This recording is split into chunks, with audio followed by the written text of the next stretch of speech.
The autumn wind carried a different kind of sound that morning. Not the usual whisper through the dry Kansas grass.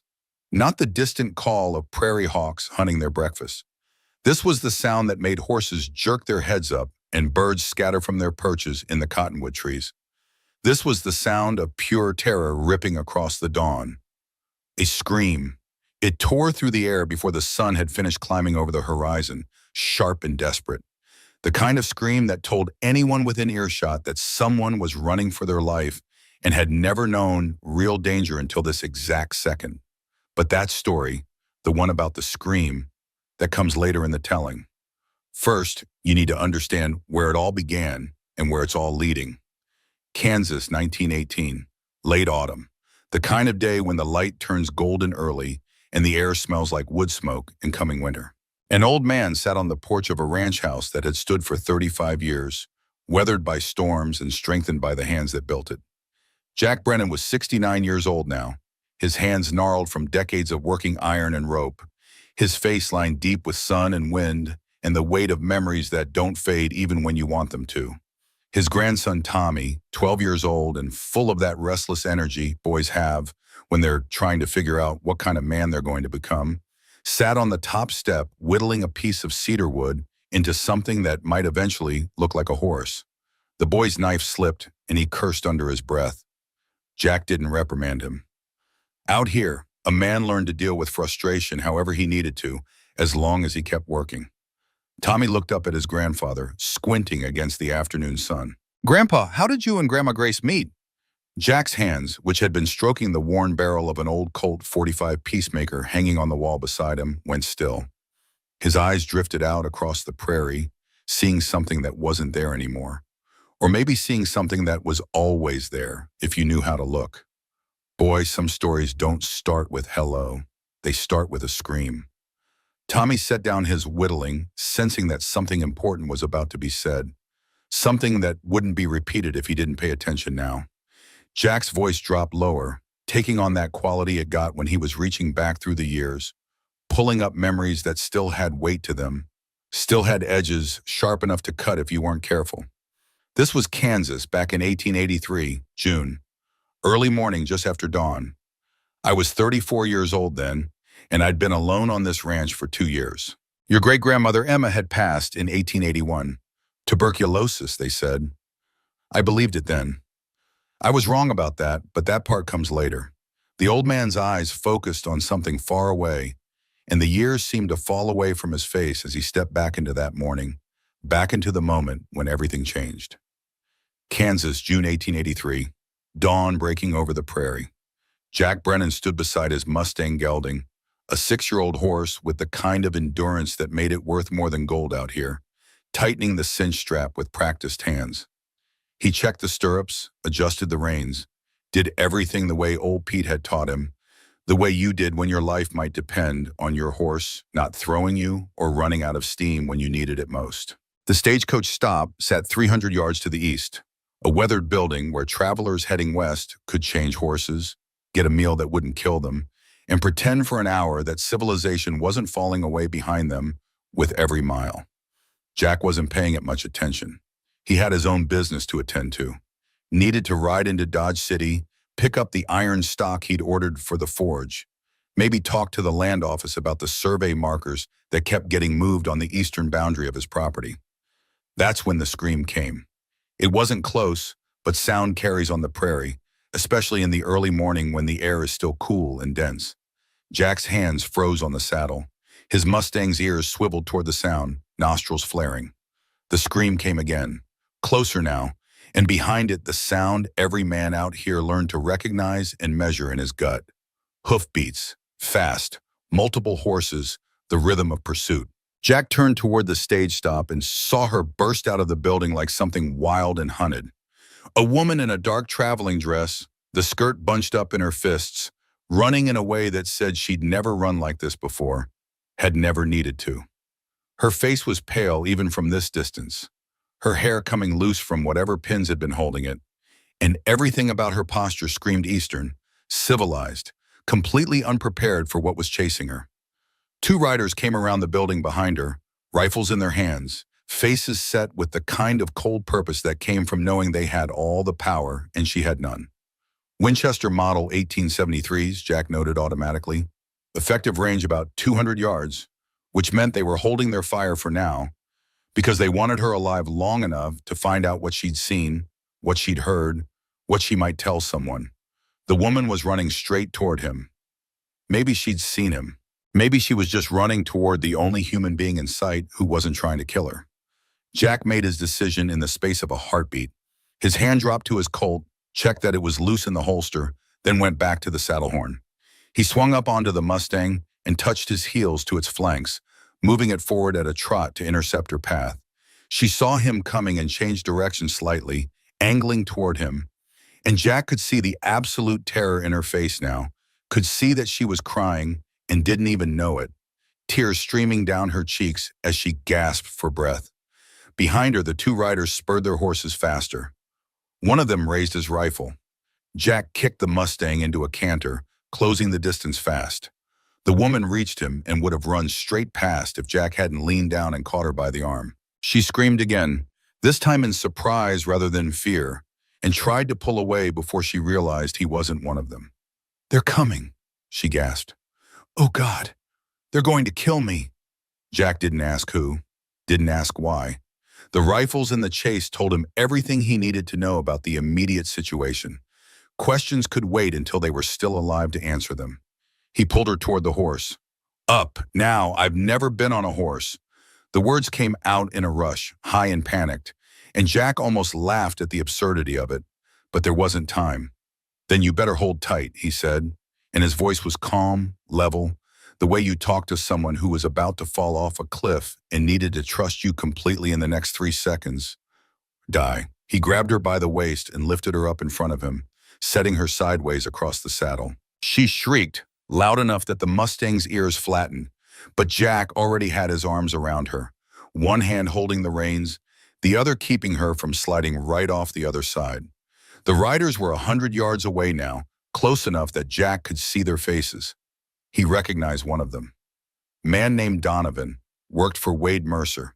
The other was a stranger, but that didn't matter. Jack touched his heels to the Mustang's flanks, harder this time, and the horse shot forward like it had been waiting for permission to run. The woman grabbed at the saddle horn with both hands, her body rigid with fear. Jack leaned close to her ear, his chest pressed against her back, his breath warm against her neck. "Lean with the horse. Don't fight it. Trust me." A gunshot cracked behind them. The bullet hit the dirt 10 feet to their left, and the woman started screaming again.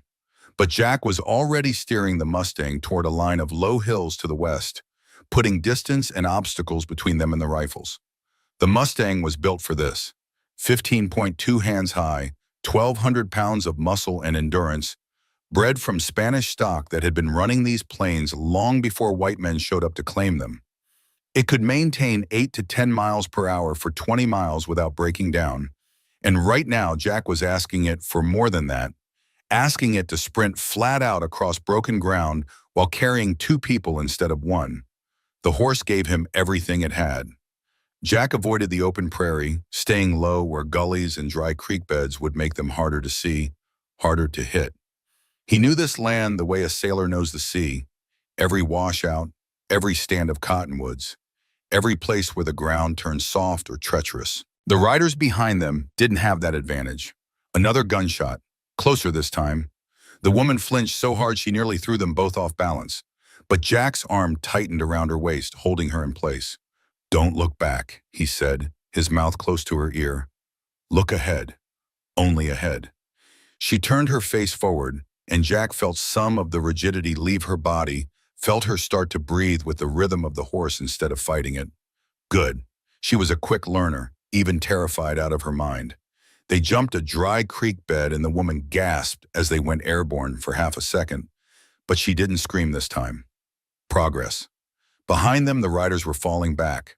Not much, but enough. The Mustang's endurance was beating their raw speed. Jack steered toward a line of rocks that would give them cover, then changed direction sharply, doubling back toward the south before heading west again. Old cavalry trick Pete had taught him. Make them guess where you're going, never run in a straight line. The gunshots stopped. Either they were out of effective range, or the riders were conserving ammunition, waiting for a better shot. Jack didn't slow down to find out which. He could feel the woman's heart pounding against his arm where it wrapped around her waist, could feel every breath she took, fast and shallow at first, then gradually steadying as she learned to move with the horse instead of against it. Her hair smelled like rosewater and fear, an eastern scent completely out of place in the dust and sage of Kansas. "You're doing fine," Jack said, and meant it. For someone who'd never been on a horse, she was adapting faster than he'd expected. Most Eastern women would have fainted by now, or gotten them both killed trying to climb off a moving animal. The old postal station came into view ahead, a weathered building that hadn't been used for anything but shelter and occasional refuge for 3 years now, ever since they'd moved the mail route north. Jack steered the Mustang toward it, finally letting the horse slow to a canter, then a trot, then a walk as they came around behind the building where they couldn't be seen from the direction they'd come. He swung down first, his boots hitting the dirt with solid thuds, then reached up to help her down. She tried to dismount on her own, and her legs gave out immediately. Jack caught her before she hit the ground, and for a moment they were face to face. Close enough that he could see her eyes were brown, could see the tear tracks through the dust on her cheeks, could see that underneath the terror she was young, maybe 25, and pretty in a way that would have been completely wasted on a Kansas cowboy who hadn't looked at a woman in 2 years. "Can you stand?" he asked. She nodded, but when he let go, she swayed dangerously. He caught her arm and guided her to sit on a rock near the building's entrance. "Stay here, don't move, don't make a sound." He led the Mustang around the side of the building, checking its legs, its breathing, its eyes. The horse was winded but sound. Good. They might need to run again. Jack pulled the Winchester rifle from its scabbard on the saddle and checked the load. 6 rounds. Not great, but enough if he was careful. His Colt held 6 more rounds, and he had a box of ammunition in his saddlebag. Maybe 40 rounds total, against 2 rifles. The math wasn't good, but he'd worked with worse odds. He walked back to where the woman sat. She'd pulled her knees up to her chest and wrapped her arms around them, making herself as small as possible, and Jack recognized the posture. He'd seen it in soldiers after their first battle. That moment when the danger has passed, but the body hasn't realized it yet, still locked in survival mode. He knelt down beside her, rifle resting across his knees, and waited. After a full minute of silence, she raised her head and looked at him. "Thank you." Her voice was rough from screaming, from running, from fear. "Don't thank me yet. They're still out there." "Who are you?" "Jack Brennan. I own a ranch south of here." She studied his face like she was trying to decide if he was telling the truth, if she could trust him. Out here, that was a reasonable question to ask. "Grace Morgan," she said finally. "From Boston." "Long way from home, Miss Morgan. I came to visit my cousin. This was supposed to be an adventure." She laughed, but it came out broken, edged with hysteria that she was trying very hard to control. Jack stood up and walked to the window of the old postal station, peering out through the dusty glass. The prairie stretched out empty and golden in the morning light. No riders visible. That didn't mean they weren't out there, just meant they were being smart about it, staying low, watching. "Why are they chasing you?" Jack asked, not turning around. "I saw something, a ledger, at the stage stop. I was looking for the manager, trying to find out about my cousin Sarah, and I walked into the wrong room and there were 2 men there, and one of them had this leather book open on the desk, and I saw names, 12 names, and 8 of them had red X marks beside them." Jack's hands tightened on the window frame. "You recognize any of the names? I only saw a few before they noticed me." "Thomas Hart, Samuel Brooks, and," her voice dropped to barely a whisper, "Sarah Morgan, my cousin," with a red X beside it. The silence that followed was heavier than the words that had created it. Jack turned to look at her. "When's the last time you heard from your cousin?" 3 weeks ago. She wrote that she'd bought land near Dodge City, that she was opening a dressmaking shop, that she was excited about her new life. "And the other names? You know them?" "I recognize one more. Emma. Emma Brennan." Jack's whole body went still. The rifle in his hands suddenly felt too heavy, or maybe his arms had gone numb. He couldn't tell. What was the date beside that name? November 18th, 81. That was the day Emma died. The day the doctor said it was pneumonia complications from the tuberculosis. The day Jack had buried his wife under the cottonwood tree behind the house and sworn he'd never let himself care about anyone that much again, because the pain of losing them was worse than anything a man should have to survive. Grace was watching him now, her expression shifting from fear to something else. Understanding, maybe. Shared grief. Who was Emma Brennan? My wife. I'm sorry. I'm so sorry. Jack walked back to where Grace sat and lowered himself down beside her, setting the rifle across his knees. He stared out at the prairie, seeing nothing, seeing everything. The doctor said it was natural causes, said the tuberculosis had weakened her lungs, said the pneumonia was just the final blow. I believed him. He was a good doctor, or I thought he was. But the ledger showed something different. The ledger had a note beside her name. Grace's voice was quiet, careful. It said, made it look natural. They sat in silence while that truth settled around them like dust. Emma hadn't died from disease. She'd been murdered. And Jack had spent 2 years grieving a natural death that never happened, never suspecting, never questioning. Because who would murder a rancher's wife, and why would they bother making it look like illness? The answer to that question was starting to take shape in Jack's mind, and it was ugly. The men you saw. You recognize them? One of them I'd never seen before, but the other, she paused, searching her memory. The other one was tall, well-dressed, older. Maybe late 40s, gray at the temples, military bearing. He wore a cavalry ring on his right hand. Wade Mercer. You know him? Jack's laugh was bitter. Everyone around Dodge City knows Wade Mercer. He owns half the land between here and the railroad. Or thinks he does. He's been trying to buy my ranch for 3 years. I keep telling him no. And the red X marks? Dead men, Miss Morgan. Those red X marks are dead men. And if your cousin's name is in that book, then Wade Mercer had her killed. Grace's face crumpled. She'd been holding on to hope. Jack could see that now, had been telling herself that maybe the ledger was wrong, maybe Sarah was still alive somewhere. But the hope was draining out of her like water from a cracked bucket. Why? She whispered. Why would he kill Sarah? She was just a dressmaker. She wasn't hurting anyone. Wasn't hurting. What land did she buy? I don't know. Somewhere near here. She said it was a good price, said the seller was motivated. Jack's jaw tightened. I'd bet everything I own that her land adjoins mine, or adjoins another property Wade wants. He's been consolidating land along the planned railroad route. Atchison, Topeka, and Santa Fe is coming through next year. Any land near the tracks is going to be worth 10, 20 times what it costs now. Wade's buying up everything he can, and when people won't sell, he kills them or makes them disappear. Same result. Grace stood up suddenly, swaying a little but staying on her feet this time. We have to tell someone. The sheriff, the federal marshals. Someone. Jack stood too, reached out to steady her when she wobbled. The sheriff's name is Coleman, he's Wade's cousin, and the federal marshals are in Wichita, 200 miles east. By the time we could get there and back, with help, Wade would have destroyed the ledger, killed any witnesses, and we'd have nothing but our word against his. So what do we do? Jack looked down at her. This woman from Boston, who'd stumbled into a range war without knowing it, who'd seen something she was never supposed to see and now couldn't unsee it, who was standing here asking him what to do, like he had answers when he barely had questions. We ride to my ranch. My ranch hand Pete is there. 3 guns are better than 2. I don't have a gun. You'll have Pete's spare, and I'll teach you how to use it.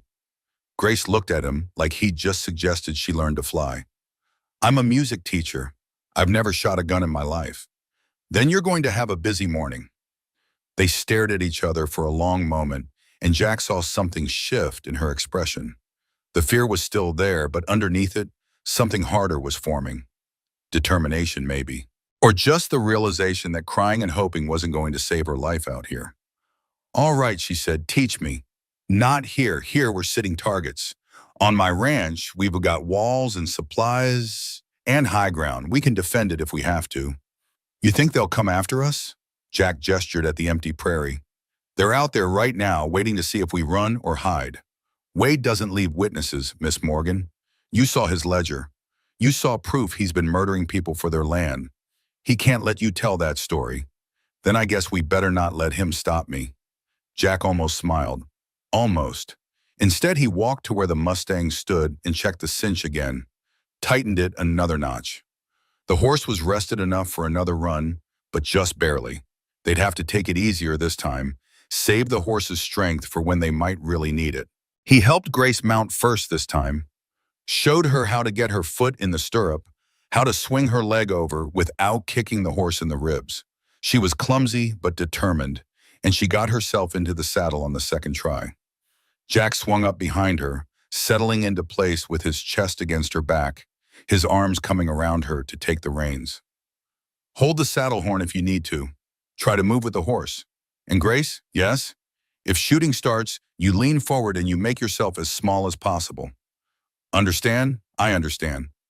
They rode out from behind the postal station heading south, keeping to the low ground, moving at a steady trot that wouldn't wear the horse out but would cover ground faster than walking. Jack kept his eyes moving, scanning the horizon, looking for dust clouds or movement or anything that said they were being followed.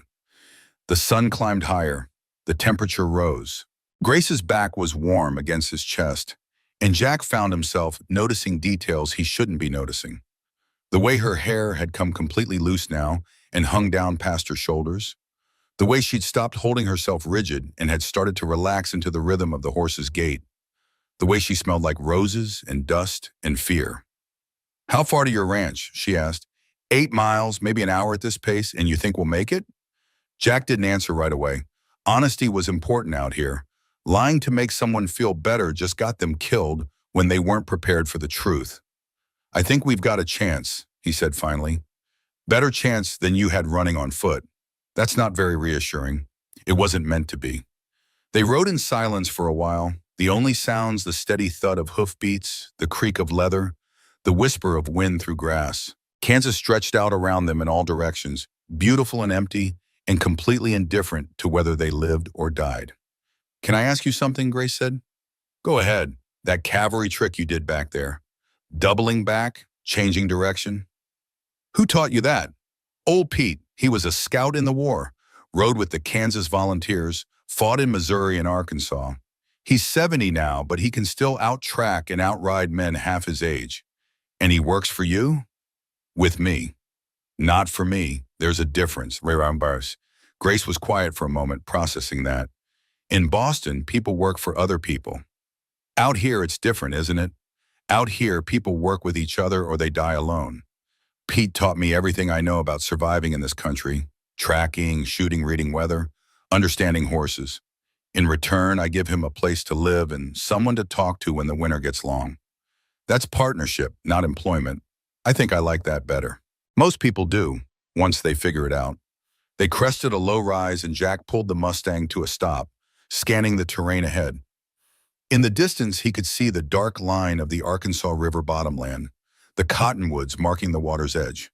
His ranch lay another 3 miles beyond that, tucked into a fold of land that gave it shelter from the worst of the winter winds. Something caught his eye, movement to the east, maybe a mile away, dust rising in a thin line. Riders. Grace stiffened. Them? Can't tell yet. Could be anyone. But we're not waiting to find out. He nudged the Mustang into a canter, faster than he wanted to push the tired horse but not fast enough to run it into the ground. They had to save something for a final sprint if it came to that. The Arkansas River crossing was the dangerous part. The water was low this time of year, barely knee-deep on a horse, but crossing meant being exposed in the open with no cover for 50 yards in any direction. If someone was going to take a shot at them, that's where they'd do it. Jack steered the Mustang toward the shallowest part of the crossing, where the water ran clear over gravel instead of murky over mud. The horse splashed into the current without hesitation, used to this crossing, and Grace gasped as cold water soaked her skirt and petticoats. "It's freezing," she said, and Jack almost laughed because of all the things to complain about right now, cold water seemed the least important. They were halfway across when Jack heard it. The sound he'd been dreading. Hoofbeats behind them, multiple horses moving fast. "Hold on," he said, and kicked the Mustang into a gallop. The horse lunged forward, water spraying, Grace grabbing the saddle horn with both hands as Jack leaned low over her shoulder, urging the animal up the far bank and into the cottonwoods beyond. A rifle shot cracked across the water. The bullet hit a tree trunk 6 feet to their left, sending bark flying. Jack steered the Mustang through the trees, using them for cover, then burst out onto open prairie on the other side and gave the horse its head. The Mustang ran flat out, ears pinned back, nostrils flaring, giving everything it had left. Behind them, the riders were still coming. Jack counted 3 now. They'd picked up a third man somewhere. The math kept getting worse. Grace was making small, frightened sounds with each breath, but she was staying low, staying balanced, not fighting the horse. Good girl. She was learning fast because she had to. Jack's ranch came into view ahead. The wooden cabin, small, but solid. The barn with its split-rail corral. The blacksmith forge where he did the ironwork that kept him solvent when the cattle prices dropped. It looked like safety. It looked like home. It might turn into a trap if they got surrounded. Pete must have heard them coming because he appeared in the doorway of the cabin with a shotgun in his hands. And when he saw Jack riding hard with someone in front of him and riders chasing, the old man moved with a speed that belied his years, stepping out onto the porch and raising the shotgun to his shoulder. "Don't shoot," Jack yelled. "Not yet. Save your ammunition." He pulled the Mustang to a sliding stop in front of the cabin and practically fell off, then caught Grace as she toppled sideways, her legs too weak to hold her. Pete kept the shotgun aimed at the approaching riders, who were close enough now that Jack could see their faces. 3 men, 2 he didn't recognize. The third was wearing a deputy sheriff's badge and riding a horse too good for lawman's pay. The riders pulled up about 30 yards out, just beyond comfortable pistol range, but well within rifle distance. The deputy walked his horse forward a few more steps, keeping his hands visible on the reins. "Jack Brennan." His voice was loud, carrying across the space between them. "I'm Deputy Sheriff Coleman. We need to talk." Jack had his arm around Grace's waist, keeping her upright, but his other hand rested on the butt of his Colt. "Talk then. You're harboring a witness to a private business matter. Send her out and maybe we can all forget this unpleasantness." "Private business matter?" Jack's voice was flat, cold. "That what you call 12 murders now?" Coleman's expression didn't change. "Don't know what you're talking about. Ledger. 12 names, 8 with red marks beside them. Thomas Hart, Samuel Brooks, Emma Brennan, Sarah Morgan. Want me to keep going?" For just a second, something flickered in Coleman's eyes. Uncertainty maybe, or calculation. "You're confused," he said finally. "The heat's getting to you. Why don't you send the lady out and we'll take her someplace she can rest. Get some water." Pete spat tobacco juice into the dirt. "Boy, I'm 70 years old and my memory's still good enough to remember when you were a snot-nosed kid stealing penny candy from the general store. Don't insult my intelligence or Jack's by pretending this is about someone's welfare." Coleman's hand moved toward his rifle. Pete's shotgun never wavered. "I wouldn't." The 3 riders sat their horses, and Jack could feel the tension like a physical thing in the air between them. Someone was going to make a move soon. Someone was going to decide that talking was over and shooting was about to start. But before that could happen, a 4th rider appeared on the horizon behind Coleman and his men. This rider was alone, taking his time, and something about the way he sat his horse said he was the man in charge. Wade Mercer. He rode through the gap between his men, and up close, Jack could see that Grace's description had been accurate. Late 40s, tall even on horseback, well-dressed in a way that was almost out of place out here, gray at the temples, military bearing. He wore a cavalry ring on his right hand and a Colt revolver on his hip that looked well-maintained and probably well-used. Jack Brennan. Wade's voice was educated, smooth, the voice of someone who'd grown up with money and culture before coming west. "It's been too long since we talked business." "We got nothing to discuss, Mercer." "Oh, but we do." Wade gestured at Grace, who had gone very still against Jack's side. "You're harboring a witness to sensitive business matters. That creates a problem for me. Your problems aren't my concern." Wade smiled, but it didn't reach his eyes. "See, that's where you're wrong. Your problems and my problems have become the same problem. Because you and I both know what she saw, and you and I both know what that means." Jack didn't answer. His hand stayed on his Colt, thumb resting on the hammer. Wade shifted in his saddle, getting comfortable like he had all the time in the world. "I fought for this country in the war between the states. Lost my wife and both my children to Quantrill's raiders in '63. You know what I learned that day, Jack? That you're a murdering bastard? Wade ignored the insult. I learned that the law doesn't protect good people. It protects strong people. The ones with enough guns or enough money or enough willpower to take what they want and keep it. Your wife, Emma, she was collateral damage in a much larger game. I needed you broken enough to sell this land. Unfortunately, you proved more resilient than I expected. Jack's vision went red at the edges. His hand tightened on his Colt until his knuckles went white. Beside him, he felt Grace's sharp intake of breath, felt Pete shift his weight on the porch, felt the whole situation balanced on the edge of a knife blade. You just admitted to murder, Mercer. Wade laughed. And who's going to arrest me? Sheriff Coleman here? He's my cousin. Federal marshals? They're 200 miles away and they don't care about dead ranchers in Kansas. Face it, Jack. Out here, I am the law. The silence that followed was absolute. Even the wind seemed to have stopped, waiting to see what would happen next. Then Wade's expression hardened.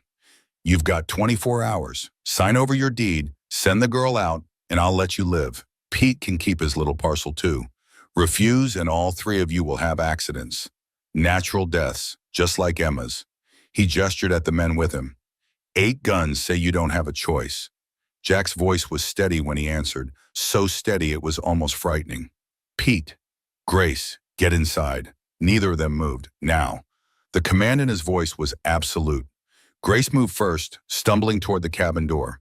Pete followed but kept his shotgun pointed at the riders, walking backward up the steps. Jack took 3 steps forward, putting himself between his house and Wade Mercer's horse.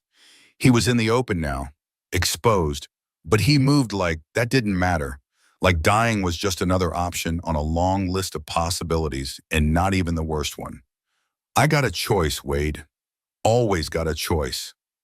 Wade studied him for a long moment. Is dying really worth it for a piece of dirt and a girl you met 6 hours ago? Ain't about the land. Ain't even about the girl. It's about Emma and what you took from me. It's about every person whose name is in that ledger with a red mark beside it. It's about whether there's still such a thing as justice in this country, or if men like you get to decide who lives and dies based on what's convenient for your railroad profits. Wade's hand moved toward his rifle. Jack's hand was already on his Colt, thumb on the hammer, and both men knew that if Wade went for that rifle, Jack would draw and fire, and Wade would be dead before his finger reached the trigger. The 8 guns behind Wade would kill Jack half a second later, but Wade would still be dead, and that knowledge was the only thing keeping both men alive right now. After a long moment, Wade moved his hand away from the rifle and back to his saddle horn. 24 hours, he repeated. Think about what you're protecting. Think about whether your pride is worth 3 lives. He turned his horse and rode away, his men following.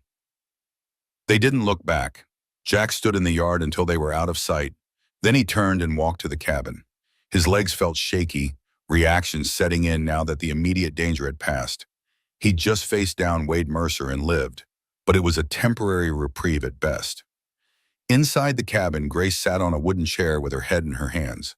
Pete was loading his rifle methodically, checking each cartridge before sliding it into the chamber. Boss, Pete said without looking up, we're outgunned 6-1 if you count Coleman and his deputy badge. 8-3 if you count all of them. I can count, and you know Wade's going to come back with more men. He's got at least a dozen on his payroll. I know that too. Grace raised her head. I'll turn myself in. I'll tell Wade I won't say anything about the ledger. I'll leave Kansas and never come back. No. Jack's voice was flat, allowing no argument. But you'll die if I stay. Maybe. Or maybe we'll figure something out. What's there to figure? Grace stood up, anger replacing fear in her voice. He murdered your wife. He murdered my sister.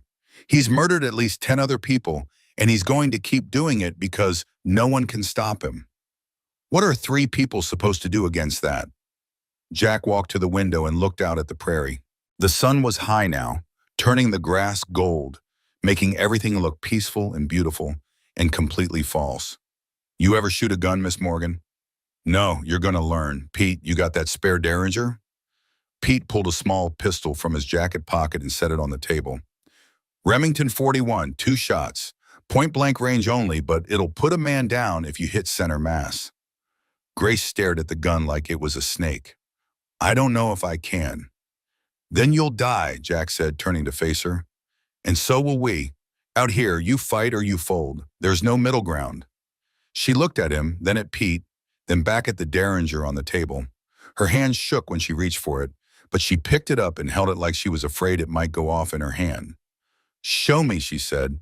Pete checked the derringer's chambers, then set it back on the table. Not tonight, Miss Grace. You're exhausted. Your hands are shaking from fear, not from being ready to shoot. A gun in hands like that is more dangerous to you than to Wade's men. Grace looked down at her trembling hands. He was right. Tomorrow morning, Pete continued, when you've slept and your nerves are steadier, then we'll teach you proper. Tonight you just need to know this. He tapped the small pistol. Point it at the biggest part of a man. Pull the trigger twice. Don't think. Don't hesitate. Just do it if your life depends on it. Grace nodded slowly, picking up the derringer again. It felt heavier than it should, weighted with the promise of violence she'd never imagined herself capable of. Jack spent the same hour at his forge, heating iron bars until they glowed red, then hammering them into brackets and plates that he bolted across the door and windows. The cabin wasn't a fort, but it could become one if he had enough time and materials. At sunset, they ate a cold meal of salt pork and hard bread, not wanting to light a fire that might draw attention. Grace sat at the table looking exhausted, dirt on her face, her fancy dress torn and stained, her hands blistered from holding the derringer. I'm sorry, she said quietly. Jack looked up from where he was cleaning his rifle. For what? For bringing this to your door, for getting you involved in my problems. Your problems became my problems the minute you saw that ledger. And besides, he paused, considering his words, Wade killed Emma. He just gave me a reason to do what I should have done 2 years ago when I first suspected something wasn't right about her death. What's that? Make him answer for it. Grace looked at him across the table and something passed between them that didn't need words. Understanding, maybe. Or just recognition that they were both people who'd lost someone to the same monster and now had a chance to make that monster pay. Jack, she said, using his first name for the first time. Yeah, thank you for not leaving me to die out there. Wasn't going to happen, Miss Morgan. Grace. My name is Grace, all right then. Grace. They sat in silence as darkness fell outside and the temperature dropped. Pete had already gone to sleep in the barn, claiming he slept better out there anyway, and someone needed to watch the horses. Jack built up the fire in the stone hearth, just enough to take the chill off without making the cabin glow like a beacon. Grace pulled a blanket around her shoulders and stared into the flames. What happens tomorrow, she asked. Tomorrow we get ready. Wade's deadline is 24 hours, but he won't wait that long. He'll come tonight or at dawn, when we're tired and not expecting it. And then we see if 3 people can hold off 8, or more depending on how many men he brings. That's not much of a plan. It's the only plan we've got. Grace turned to look at him, firelight playing across her face, and Jack saw something in her expression that hadn't been there this morning. Not fear, not innocence, something harder. Teach me everything, she said. I don't care if it's just one day. Teach me how to shoot better. Teach me how to survive out here. Teach me how to be someone Wade Mercer can't just brush aside like I don't matter. Jack studied her for a long moment. All right, but you need to understand something first. Out here, learning means doing, and doing might mean killing. Can you live with that? Grace's jaw set. If it means stopping Wade from killing anyone else, yes, then get some sleep. We start at first light. She nodded and moved to the small cot in the corner of the cabin, the one Emma had sewn quilts for in winters past. Jack stayed by the fire, rifle across his knees, watching the door and windows, listening for any sound that didn't belong. Somewhere out in the darkness, Wade Mercer and his men were planning, preparing, waiting for the right moment to strike. And here in the cabin, a rancher who'd lost his wife, an old cavalry scout who'd seen too many wars, and a music teacher from Boston who'd never fired a gun until today were getting ready to fight back against impossible odds. Jack's hand rested on the old Colt at his hip, and he thought about Emma, about justice, about what a man was willing to die for when everything he valued had already been taken from him once. 24 hours, Wade had said. Jack figured they had maybe 6. He checked his ammunition one more time, counted 47 rounds total between rifle, pistol, and Pete's guns. Not enough for a long fight, but enough to make Wade pay for every inch of ground he tried to take. Outside, the Kansas night stretched on, full of stars and silence, and the promise of violence to come. The old man on the porch paused in his storytelling, his weathered hands folding together as if holding something precious and fragile. Tommy had stopped whittling entirely, the piece of cedar forgotten in his lap. "So what happened next, Grandpa?" Jack Brennan's eyes crinkled at the corners. "Next, we did what folks always do when they're outmatched. We got ready to fight anyway." The sun rose on June 8, 1883, painting the Kansas sky in shades of orange and gold that would have been beautiful if anyone inside the Brennan cabin had been paying attention to beauty. They weren't. They were loading guns and boiling coffee and trying to figure out how 3 people were supposed to hold off an army. Grace Morgan woke on the narrow cot with every muscle in her body screaming. Her hands were blistered from holding the derringer. Her legs ached from hours on horseback. Her shoulder was bruised purple from the rifle's recoil. She'd never been so uncomfortable in her entire life. She'd also never felt more alive. Jack was already up, standing by the window with his Winchester, watching the prairie turn from gray to gold as dawn broke. He hadn't slept. Grace could tell by the set of his shoulders, the way his eyes never stopped moving, scanning for threats. "Coffee's hot," he said without turning around. Grace poured herself a cup from the pot hanging over the fire.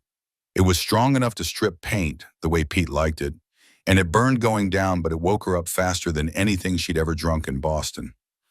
Pete came in from the barn, shotgun under one arm, a small box in his other hand. "Morning, Miss Grace. You ready to learn how to not die today?" "I suppose I have to be." The old cavalry scout grinned, showing gaps where teeth used to be. "That's the spirit. Now come on outside, we got work to do." The next 3 days blurred together in Grace's memory, each one harder than the last, each one teaching her things she'd never imagined she'd need to know. Day 1 was shooting. Pete set up a line of tin cans on fence posts at varying distances, 10 feet, 15 feet, 20 feet. The derringer was useless past 15 feet, so that's where they focused. "Center mass," Pete instructed, tapping his own chest. "Don't aim for the head. Don't try to wound. You shoot to stop the threat, and you stop the threat by hitting the biggest target available." Grace raised the derringer with both hands, the way Pete had shown her, and squeezed the trigger. The recoil jerked her arms up. The bullet went wide, kicking up dirt 3 feet left of the target. Again. She fired again. Closer this time, but still a miss. Again. By the end of the first hour, her hands were shaking so badly she could barely hold the gun. By the end of the second hour, she'd hit 3 cans out of 20 shots. By noon, she was hitting 1 in 3. "Progress," Pete said. "Slow, but progress." That afternoon, Jack taught her the rifle. The Winchester was heavier, kicked harder, and required a completely different stance and grip. Grace's first shot knocked her backward, and she landed hard on her rear in the dirt. Jack didn't laugh. He just reached down, pulled her up, and handed her the rifle again. "Brace it tighter against your shoulder. Lean into it. The recoil's going to come whether you're ready or not. Better to meet it head on." Grace fired again. This time she stayed on her feet. The bullet hit the fence post 6 inches low. "Better," Jack said. They kept at it until the sun started to drop and Grace's shoulder was one massive bruise, and she'd managed to hit the target 5 times out of 30 shots. That night she could barely lift her arms to eat dinner. Pete made her do it anyway. "Pain means you're learning," he said. "Quitting means you're dying. Out here, there's no middle ground." Day 2 was horses. Grace had ridden twice now, both times in terror, with Jack controlling the animal. Today she had to learn to do it herself. Jack brought out a mare from the corral, smaller and calmer than his Mustang gelding. "This is Molly. She's 15 years old and she's patient with fools, which means she's perfect for teaching." Grace approached the horse slowly. Molly's ears swiveled toward her, but the mare didn't move. "First lesson," Jack said. "Horses are prey animals. They spook easy. You move slow, speak soft, and never come at them from behind where they can't see you." He showed her how to saddle a horse properly, how to place the blanket so it didn't bunch, how to settle the saddle and tighten the cinch in stages, not all at once, how to adjust the stirrups for her height, how to check everything twice because your life depended on it. Grace's hands fumbled with the buckles and straps. Everything felt backward and too complicated, and she was sure she was doing it wrong. You are doing it wrong, Jack confirmed, but he didn't sound angry. Here, like this. He guided her hands through the motion, patient in a way that surprised her. She'd expected him to be harsh, impatient with her city ignorance. Instead, he explained each step, showed her the why behind the how, and waited while she tried and failed and tried again. By mid-morning, she could saddle Molly without help. By noon, she could mount from the left side without needing a boost. By afternoon, she was walking the mare in circles around the corral, learning how to use her legs and hands to communicate direction and speed. She fell off twice. The first time when Molly sidestepped suddenly at a bird. The second time when Grace tried to make the mare trot and got the rhythm wrong, bouncing so badly she lost her balance and toppled sideways. Jack caught her the first time. The second time he let her hit the dirt. You fall, you get back up, he said, offering his hand. Out here, falling off means dying if you can't catch your horse. So you learn to stay on. Grace took his hand and let him pull her upright. Her hip hurt where she'd landed. Her pride hurt worse. But she climbed back onto Molly and tried again. By sunset, she could walk, trot, and almost canter without falling off. Jack called that good enough for now. That night, Grace sat by the fire rubbing liniment into her sore legs while Pete cleaned guns and Jack reinforced another window with iron bars from the forge. I didn't know it would be this hard, she said quietly. Most things worth doing are, Jack replied without looking up from his work. In Boston, the hardest thing I did was play Chopin's nocturnes without mistakes. That's still hard, just a different kind of hard. Grace looked at him, surprised. You know Chopin? Emma played piano. Not as well as you probably do, but well enough. She used to play in the evenings while I worked the forge. Said the music made the work feel less heavy. It was the most Jack had said about his wife since mentioning her death. Grace wanted to ask more, but something in his expression told her the door had closed as quickly as it had opened. Day 3 was survival. Pete took Grace out onto the prairie at dawn, and for hours he taught her things that seemed impossible to learn, but were apparently common knowledge to anyone who'd spent time in the West. How to read tracks. The difference between a fresh hoof print and one that was hours old. How moisture collected in a fresh track. How edges stayed sharp. How disturbed grass slowly straightened itself over time.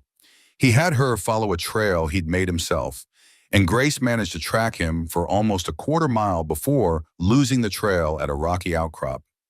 Better than most greenhorns, Pete admitted. You got good eyes. How to read weather. The shape of clouds that meant rain coming. The feel of wind that meant a storm building. The behavior of animals before weather changed, how birds flew lower, how horses got restless, how the air itself felt different against your skin. How to find water, following game trails downhill, looking for vegetation that stayed green when everything else turned brown, digging in dry creek beds where water still ran underground. How to make fire without matches, using flint and steel, using a fire bow, using gunpowder as a last resort. Grace's hands were clumsy, and it took her 20 minutes to get a spark to catch in the dried grass Pete had prepared, but eventually smoke rose and then flame. Good, Pete said. Now put it out and do it again. By noon, Grace's head was spinning with information. By afternoon, she'd learned to identify 3 poisonous plants, locate north by the sun when she didn't have a compass, and estimate distances by comparing objects to her thumb held at arm's length. Why do I need to know all this? She asked as they walked back toward the ranch. If we survive Wade's attack, I'm going back to Boston. Pete stopped walking and turned to face her. You think you're going back to Boston after all this? I don't belong here. The old scout studied her with eyes that had seen too much and forgotten nothing. Miss Grace, you got more spine than half the men I served with in the war. You've been here 3 days and you're already riding, shooting, tracking. You think that's because I'm a good teacher? Grace didn't answer. It's because you got what it takes. Some folks do, some don't. You do. So whether you go back to Boston or stay in Kansas, you're going to carry this place with you now. It's in you. Just like Emma carried her music with her, even while doing ranch work. Grace thought about that as they walked the last mile back to the cabin. She thought about how her hands, which used to be soft and white and only good for piano keys, were now calloused and sun-dark and capable of loading a rifle. She thought about how her body, which used to tire from an afternoon of teaching children, could now ride for hours and shoot until her shoulder went numb and track across miles of prairie without stopping. She thought about how she'd screamed when Jack first put her on his horse, terrified of the height and speed and danger. How that seemed like a lifetime ago, even though it had been less than a week. Maybe Pete was right. Maybe Boston Grace was already gone, replaced by someone harder and stronger and more capable. Someone who could survive in a place that didn't forgive weakness or hesitation. That evening, as the sun dropped toward the horizon and long shadows stretched across the prairie, the three of them sat on the porch of the cabin and assessed their situation. Wade's deadline expires at dawn tomorrow, Jack said, but he won't wait that long. He'll come tonight. How many men you think he'll bring? Pete asked. All of them. Jack's voice was flat. He wants this done. Wants us dead and buried before anyone asks questions. I'd guess 10, maybe 12 riders. Grace did the math. 12 against 3. Those are terrible odds. Pete spat tobacco juice into the dirt. I've fought worse. Battle of Wilson's Creek, we were outnumbered 5-1. Still won. You also had an army backing you up, Jack pointed out. Details. Despite everything, Grace almost smiled. She was sitting on a porch in Kansas with a rancher and a cavalry scout, discussing how to survive an attack by a dozen killers, and somehow Pete's dry humor made it feel almost normal. We need more people, she said suddenly. Both men turned to look at her. We can't win with just 3 of us. But what if we had more? What if we could convince others to help? Who? Jack asked. Most of the ranchers around here are either dead, driven off, or too scared of Wade to stand up to him. Grace remembered the names in the ledger. Thomas Hart, Samuel Brooks. What about their families? The people Wade has hurt? Don't they want justice? Wanting and fighting are 2 different things, Pete said. Most folks want to stay alive more than they want revenge. But Grace's mind was working now, turning over possibilities. Martha Hart, Thomas Hart's widow. She lives 3 miles east of here, doesn't she? Jack nodded slowly. She does. Has a small ranch, raises chickens and vegetables. But Martha's 60 years old and Wade's men already killed her husband. Then she has more reason to fight than most. Grace stood up, pacing the length of the porch. And there must be others. Other widows. Other ranchers who've lost land or family to Wade's schemes. You're talking about building an army out of farmers and old women, Pete said, but his tone wasn't dismissive. It was considering. I'm talking about showing Wade that he doesn't control everyone, that some people will stand up to him even if it costs them everything. Jack was quiet for a long moment, watching Grace pace, seeing the determination in her eyes. Finally, he nodded. All right, but if we're going to do this, we need to do it now. Tonight, before Wade attacks. I'll go, Grace said immediately.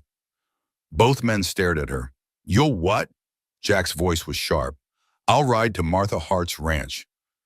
I'll talk to her and anyone else I can find. I'll bring them back here. That's a 6-mile round trip in the dark through territory Wade's men are patrolling, Jack said. You'll be killed. Grace met his eyes. You taught me to ride. Pete taught me to track and navigate. This is my chance to use those skills for something that matters. Jack started to argue, but Pete held up a hand. Boss, she's right. You and I need to stay here and fortify this position. If Grace can bring back even 3 or 4 people willing to fight, that changes our odds significantly. I don't like it, Jack said. I'm not asking for permission. Grace's voice was steady. I'm telling you what I'm going to do. For a moment, Jack looked like he wanted to forbid it, to physically prevent her from leaving. But something in Grace's expression stopped him. Maybe he saw that she'd made up her mind. Maybe he recognized that she'd moved past being someone who needed his protection and become someone capable of protecting herself. Or maybe he just understood that out here, people had to make their own choices and live or die by them. All right, he said finally. But you take my Mustang. He's faster and smarter than Molly. And you take this. He pulled the Colt revolver from his holster and held it out to her. Grace took it. The weight felt enormous in her hand, but she checked the cylinder the way Pete had taught her, confirmed all 6 rounds were loaded, and tucked it into the belt of her borrowed trousers. Jack walked her to the corral and saddled the Mustang himself, checking every strap twice. Grace mounted smoothly now, settling into the saddle like she'd been doing it for years instead of days. Stay low, stay quiet, follow the river until you see Martha's place. Jack's voice was tight. And Grace, if shooting starts, you run. Don't try to fight, just run. She looked down at him, this man who'd saved her life and taught her to survive. This man who had lost his wife to the same monster that killed her sister. In the fading light, his face was all hard angles and shadows, but his eyes held something softer. I'll come back, she promised. See that you do. Grace touched her heels to the Mustang's flanks and rode out into the gathering darkness, heading east toward Martha Hart's ranch and whatever fate was waiting for her there. Behind her, Jack watched until she disappeared into the twilight. Then he turned to Pete. If she's not back by midnight, I'm going after her. Pete nodded, figured you would.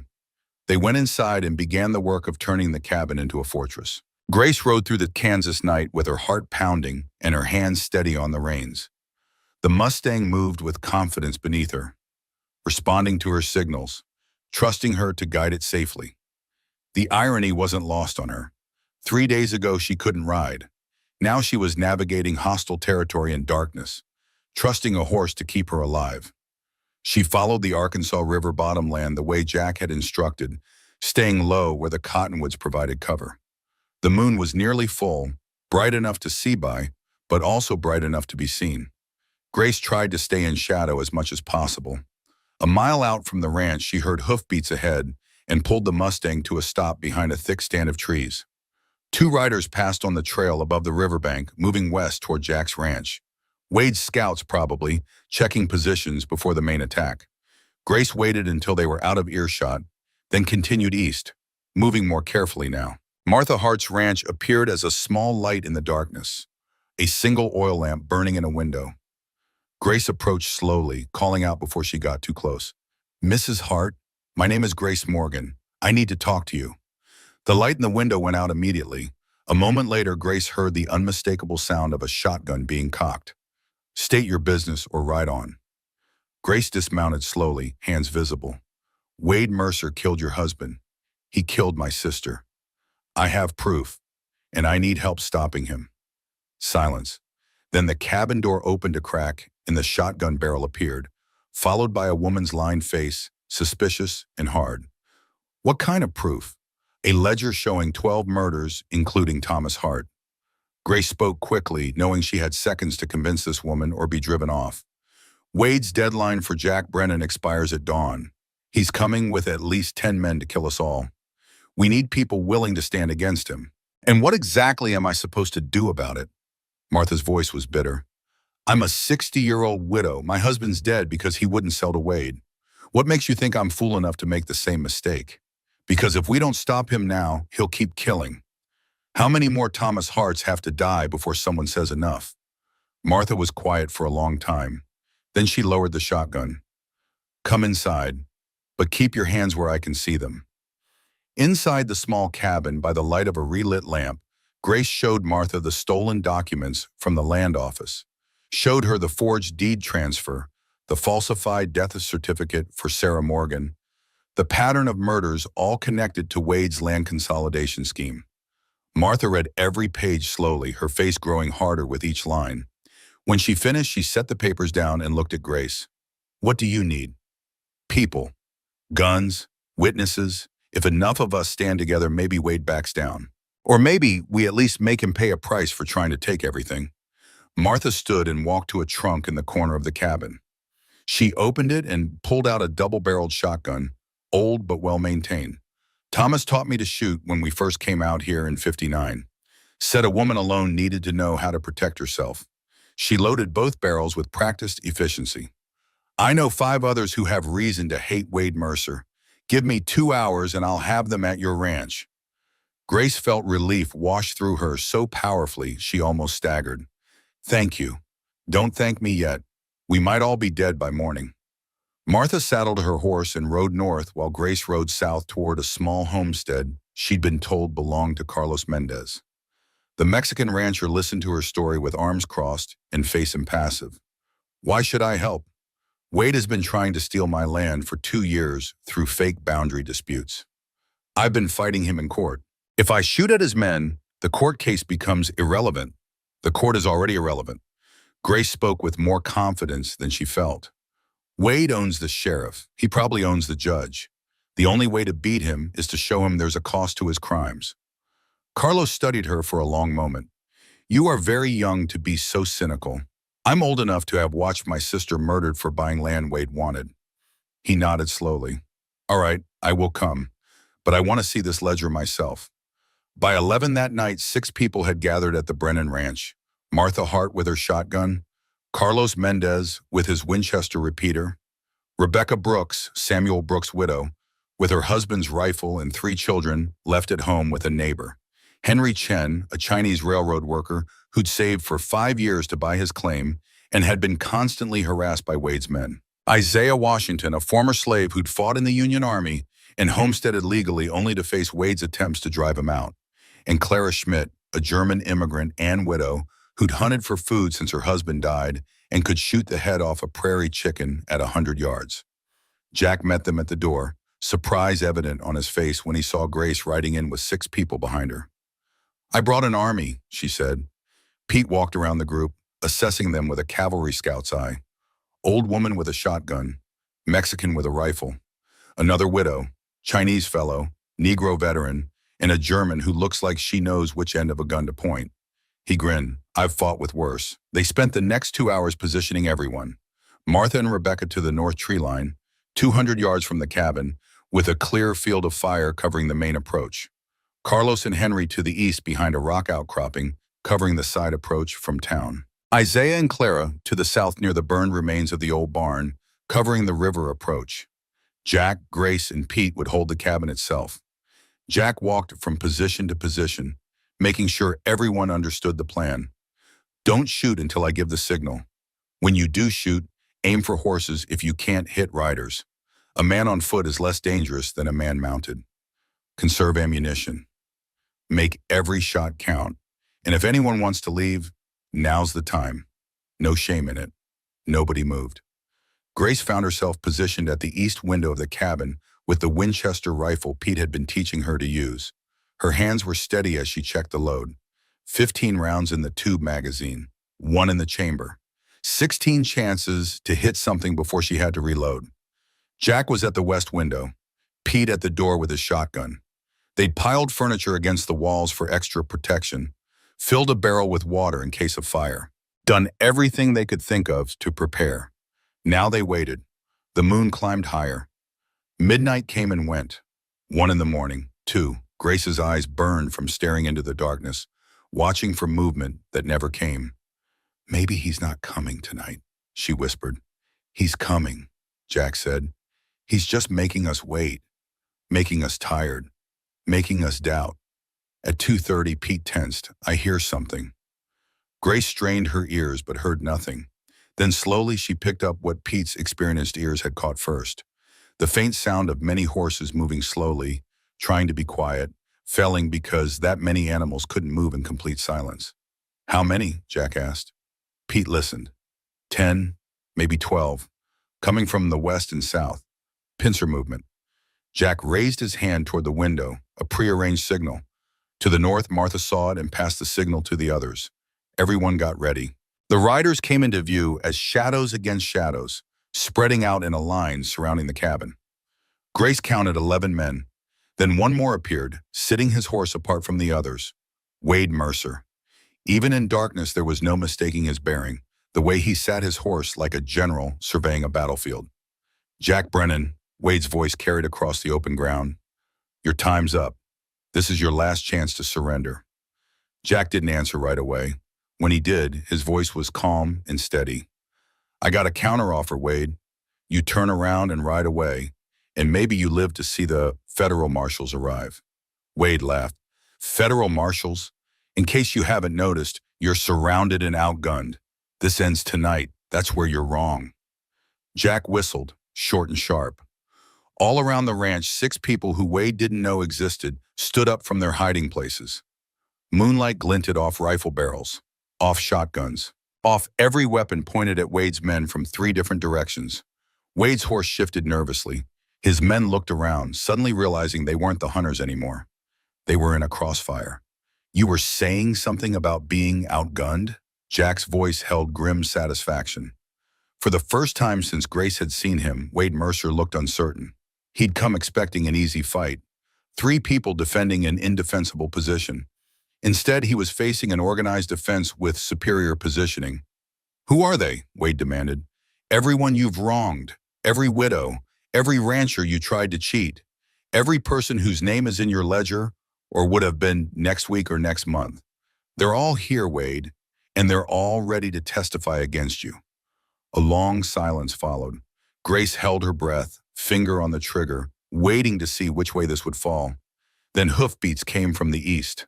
Fast. A single rider pushing his horse hard. Everyone tensed. Friend or enemy? The rider came into the moonlight, and Grace saw the glint of a badge. Deputy Sheriff Coleman. Her heart sank. Of course, Wade's cousin would come to help him.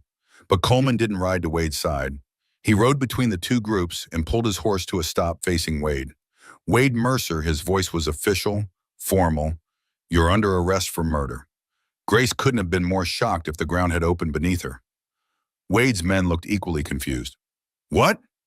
Wade's horse danced sideways. "Have you lost your mind?" Coleman pulled out a folded paper from his jacket. "I found your other ledger, the one you kept in the safe at your ranch, the one with my name in it, scheduled for removal next month once I'd served my purpose." Wade's face went white even in the moonlight. "You were going to kill me," Coleman continued. "Eliminate the witness, just like you killed everyone else who knew too much." "Well, I know too much now, Wade, and I've already sent a telegram to the federal marshals in Wichita. They'll be here by noon with warrants." This was the twist none of them had seen coming. Wade's own cousin, his inside man in the sheriff's office, turning on him to save his own life. Wade's hand moved toward his rifle. Pete's shotgun boomed in the night.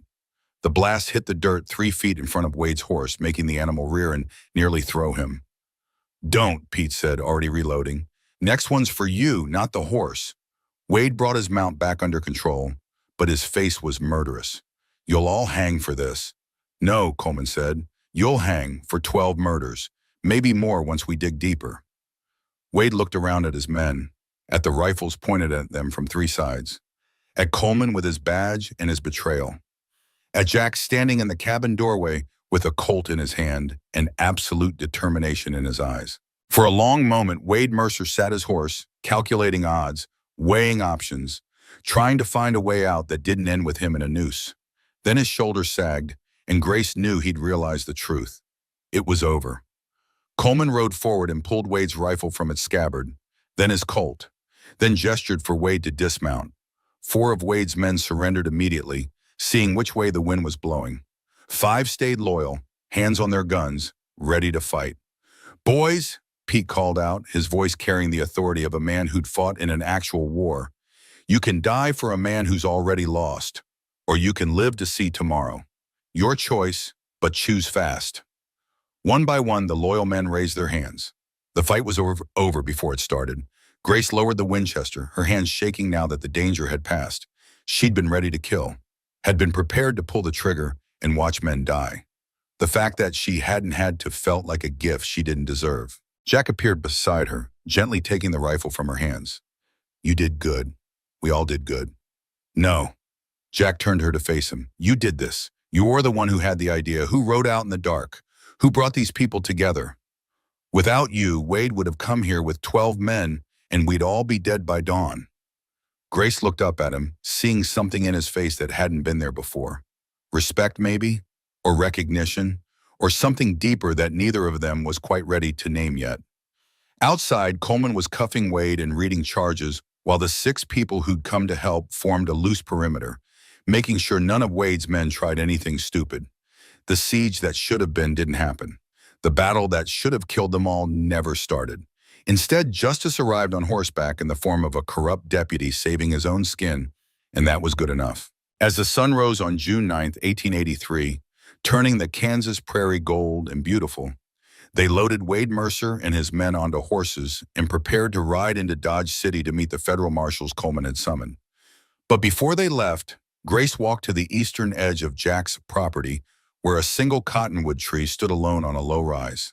This was where Emma was buried, and this was where, Grace decided, they would bury Sarah properly once her body was exhumed from the pauper's grave at Boot Hill. She knelt beside Emma's simple marker and spoke quietly. "I'm sorry I never met you. I'm sorry Wade took you from Jack. But I want you to know he's not alone anymore. And he's not going to let Wade or anyone like him destroy what you built here." Jack came up behind her, silent as always. "She's buried here?" "Yes." He knelt beside Grace. She wanted to see the sunrise every morning. Said it gave her hope for the day ahead. That's beautiful. She was beautiful. Inside. Indoctrinate. They stayed there for a moment, two people who'd lost loved ones to the same evil, finding comfort in shared grief. Then Jack stood and offered Grace his hand. "Come on, we've got a long day ahead." Grace took his hand and let him pull her to her feet. As they walked back toward the cabin where Pete was making coffee, strong enough to wake the dead, and Martha was organizing the others for the ride to town, Grace realized something had shifted inside her. She'd come to Kansas as Grace Morgan from Boston, a music teacher who'd never known hardship or danger. She'd planned to visit her cousin, see the frontier, and return home with stories to tell. Instead, she'd found her sister murdered, witnessed corruption at its ugliest, learned to shoot and ride and track and survive, built an army out of widows and immigrants and people society had written off, and helped bring down a killer who'd terrorized an entire region. She wasn't the same person anymore, would never be the same person again. And as she caught Jack watching her with something warm in his eyes, she realized she didn't want to go back to who she'd been. Boston Grace was gone. Frontier Grace was here to stay. The old man on the porch reached for his glass of water, his hands steady despite the years. Tommy leaned forward on the step, eyes wide with anticipation. "This is where Grandma saved you, right?" Jack Brennan smiled, the expression softening the hard lines of his weathered face. "Saved all of us, boy, but not the way you'd expect. Your grandmother taught me something that night. Sometimes courage isn't about facing your enemy. It's about asking for help when you need it." The days following Wade Mercer's arrest moved with the strange rhythm of justice in the frontier. Fast in some ways, slow in others, and always uncertain about which way things would ultimately fall. The federal marshals arrived from Wichita on the afternoon of June 9, 1883, riding in with the authority of the United States government behind them and warrants for Wade Mercer's arrest on 12 counts of murder. Coleman's testimony, combined with the ledger Grace had stolen and the second ledger Coleman had found in Wade's safe, provided documentation that was impossible to dispute. But documentation wasn't the same as bodies. And without bodies, defense lawyers could argue that the ledger was merely a record of land transactions, that the red marks meant something innocent, that Wade was being persecuted by jealous ranchers who resented his success. Which is why, on the morning of June 10th, Grace Morgan found herself standing at Boot Hill Cemetery with a shovel in her hands and federal marshals watching as she prepared to exhume her sister's body. Jack stood beside her, his own shovel ready. Pete was there too, along with Martha Hart and Carlos Mendez, because some things were too hard to do alone, and everyone understood that without needing to say it out loud. The marker read, Post 47, dated May 4th, 1883. Grace had found it 3 days ago, a lifetime ago, when she'd still been learning to ride and shoot and survive. Now she was about to unearth the physical proof of Wade's crimes, and her hands were surprisingly steady. "You don't have to do this," Jack said quietly. "We can have the marshals handle it." "No." Grace pushed the shovel into the earth, feeling it bite through grass and roots into the soil beneath. "She was my sister. I need to see her. Need to know for certain." They dug in silence, taking turns when one person tired. The Kansas sun climbed higher, turning the work into a sweaty, exhausting ordeal. 3 feet down, they hit the pine coffin, cheap and unadorned, the kind they used for paupers who had no family to pay for better. Jack pried open the lid with a crowbar while Grace stood back, bracing herself for what she was about to see. The body inside was small, dark-haired, wearing a simple dress that Grace recognized because she'd sent it to Sarah 2 Christmases ago. The face was partially decomposed but still recognizable. This was Sarah, her sister, the girl who'd taught her to pick locks and climb trees and dream bigger than Boston society wanted them to dream. Grace's vision blurred with tears, but she forced herself to look closer, to see what the coroner hadn't wanted anyone to see. The bruising on Sarah's neck was still visible, dark marks in the shape of fingers, strangulation marks. And when the marshal gently turned Sarah's head, water damage was evident in her lungs and throat. But the pattern was wrong for someone who drowned naturally. She was dead before she hit the water, the marshal said quietly, making notes. Strangled first, then submerged to make it look like drowning. This is definitely murder. Grace knelt beside the coffin and touched her sister's hand, the skin cold and waxy, but still somehow Sarah's hand, the same hand that had held hers when they were children, afraid of thunderstorms. "I'm sorry I wasn't here," she whispered. "I'm sorry I didn't come sooner. But I promise you, Sarah, Wade Mercer is going to pay for what he did to you." They reburied the coffin, but this time Grace insisted on a proper marker. She carved it herself from a piece of oak, burning the letters deep into the wood with a hot iron from Jack's forge. Sarah Morgan, beloved sister, murdered May 2nd, 1883. Justice served June 10th. It wasn't fancy, it wasn't what Sarah deserved, but it was truth, and sometimes truth was the best memorial you could give someone.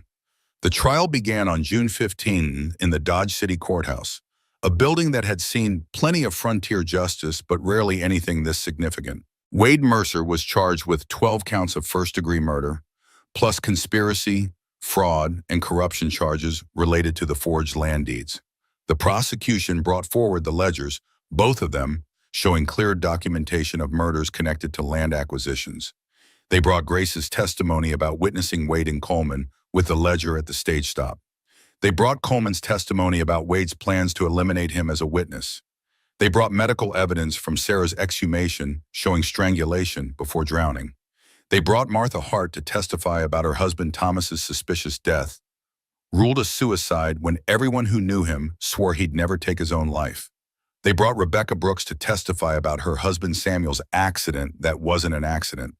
They brought evidence of Emma Brennan's death, originally attributed to pneumonia, but now suspected to be arsenic poisoning, made to look like natural complications of tuberculosis. Wade's defense attorney, brought in from Kansas City at considerable expense, argued that the ledger was taken out of context, that coincidental deaths didn't prove murder, that Wade was a successful businessman being targeted by jealous competitors.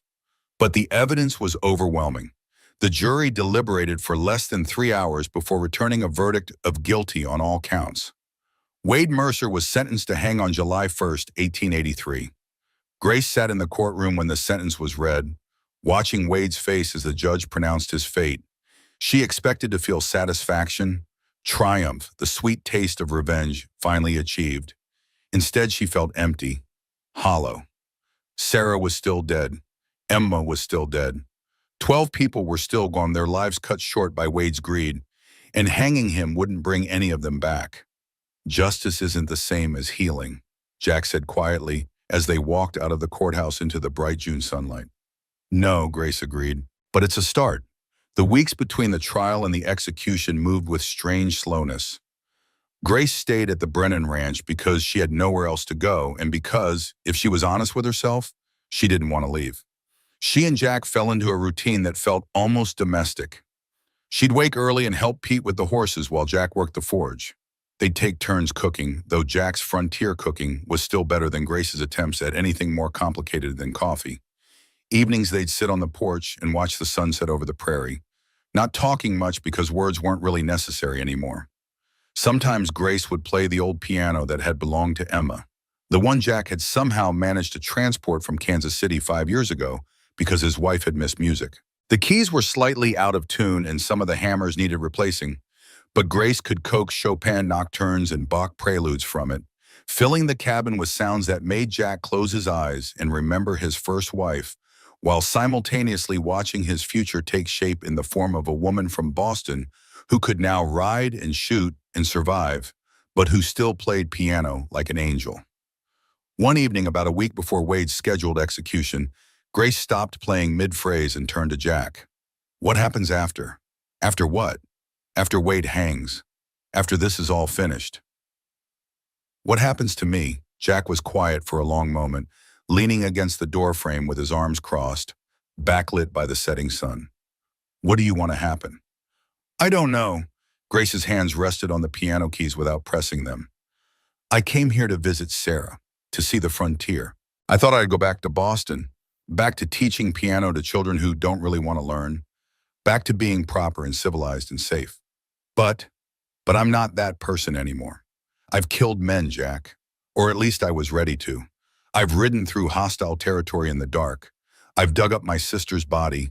I've built an army and faced down a murderer. How do I go back to Boston after that? How do I pretend none of this happened? Jack pushed off from the doorframe and walked over to the piano, sitting down beside her on the bench. Emma asked me the same question once. She'd grown up in Philadelphia, came west because her first husband was a surveyor. He died of cholera the first year. She could have gone back east, back to safety. Instead, she stayed. You know why? Why? Because she'd finally found a place where she could be more than what society expected. Out here, a woman can own land, run a business, make her own choices. It's harder than back east, more dangerous. But it's also more free. Grace looked at him, Billy looked at him, seeing the man behind the quiet exterior. The strength that came from surviving loss. The gentleness that came from choosing to protect rather than destroy. The loneliness that came from 2 years of grieving alone. Jack, she said carefully, are you asking me to stay? I'm saying you have a choice. You can go back to Boston if that's what you want, or you can stay here. Build something. Make a life. He paused, then added more quietly, with me, if you'd want that. Grace's heart did something complicated in her chest. Is that a proposal, Jack Brennan? Not yet. Jack's mouth quirked in what might have been a smile. Seems premature to propose to a woman I've known less than a month, even if we have survived multiple attempts on our lives together. But I'm saying the option's there. When you're ready, if you're ever ready. Grace turned on the piano bench to face him fully. I'm not Emma, I know that. I don't know how to be a rancher's wife. I don't know anything about cattle or chickens or any of the practical things she probably knew. Emma didn't either when we first married. She learned. You'd learn too, if you wanted to. And if I wanted to keep teaching music, keep playing piano, Jack gestured at the piano behind them.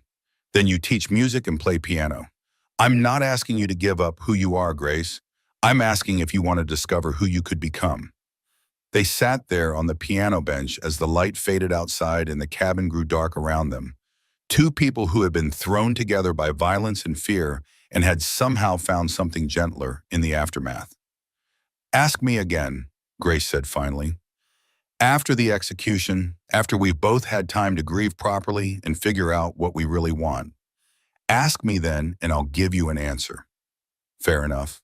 Grace turned back to the piano and began playing again, a slow piece in a minor key that sounded like mourning and hope tangled together, and Jack sat beside her in the darkness and listened. July 1st, 1883, dawned clear and hot, the kind of day where the sun felt like a physical weight pressing down on everything. The execution was scheduled for noon in the public square in Dodge City. Grace had never attended a hanging before and had no desire to start, but this was Wade Mercer, the man who'd killed her sister, and she felt obligated to witness justice being carried out. Jack drove them into town in the wagon, with Pete riding alongside on his horse. Martha Hart met them there, along with Carlos Mendez, Rebecca Brooks, and several of the others who'd helped defend the ranch that night. They stood together in a loose group, not celebrating but present, bearing witness. Wade was brought out at 5 minutes to noon, his hands bound, walking steadily between two marshals. He'd lost weight in the weeks since his arrest, his face gaunt, his eyes hollow. But his military bearing remained, spine straight, shoulders back, facing his death the way he'd probably faced battle during the war. The marshal read the charges and the sentence, asked if Wade had any last words. Wade looked out at the crowd, his gaze sweeping across the gathered townspeople until it landed on Jack and Grace. For the briefest moment, something almost human flickered in his eyes. You want to know the real reason, Brennan? His voice carried across the silent square. It wasn't just the land. I saw your Emma once playing piano at the church social. Reminded me of my wife before the war, before Quantrill burned everything I loved. The crowd murmured, but Wade kept talking, his eyes locked on Jack. I offered you good money for that ranch, enough to start over somewhere else with her. Thought maybe. He paused, jaw tight. But she chose you, chose this dirt farm over a man who could have given her a real life. So I made a choice too. If I couldn't have someone like her, you didn't deserve to keep her. Jack's hands clenched into fists at his sides, but he stayed silent, his face like stone. Wade's expression hardened again, the moment of vulnerability gone. I regret nothing, he said clearly. I built an empire from dust and blood. Progress doesn't care about the bodies it climbs over. The strong survive. The weak are forgotten. That's the only truth that matters. The marshal placed the hood over Wade's head, then the noose around his neck. Grace found she couldn't watch the actual moment. She turned her face into Jack's shoulder and felt his arm come around her, solid and protective, and she heard the sound of the trap door opening, heard the crowd's collective gasp, heard the awful creak of rope taking sudden weight. When she looked again, Wade Mercer was dead, swinging slightly in the noon breeze. It's over, Jack said quietly. But it wasn't over, not really.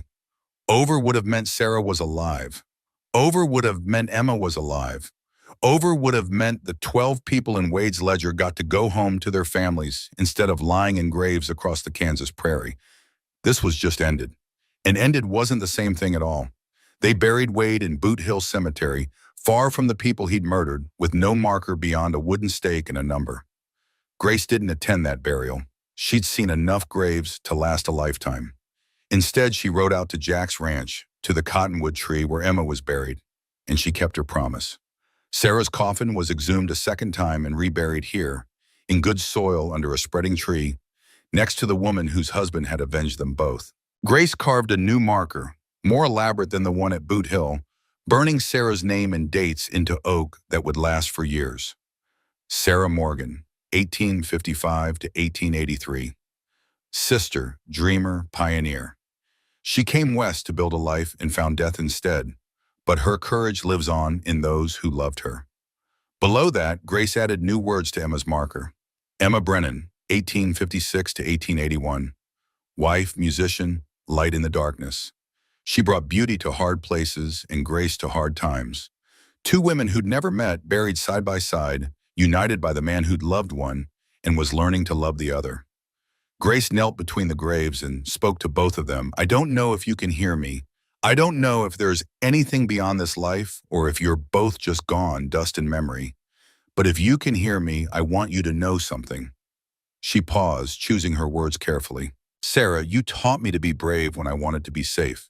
You showed me that dreams were worth chasing, even when they're dangerous. I'm staying in Kansas. I'm building the life you didn't get to finish. And I promise I'll make it something you'd be proud of. She turned slightly toward Emma's grave. Emma, I'm not trying to replace you. I could never replace you. Jack loved you in ways I'm only beginning to understand, but I think maybe there's room in his heart for both of us. Room for memory and hope. Room for grief and new beginnings.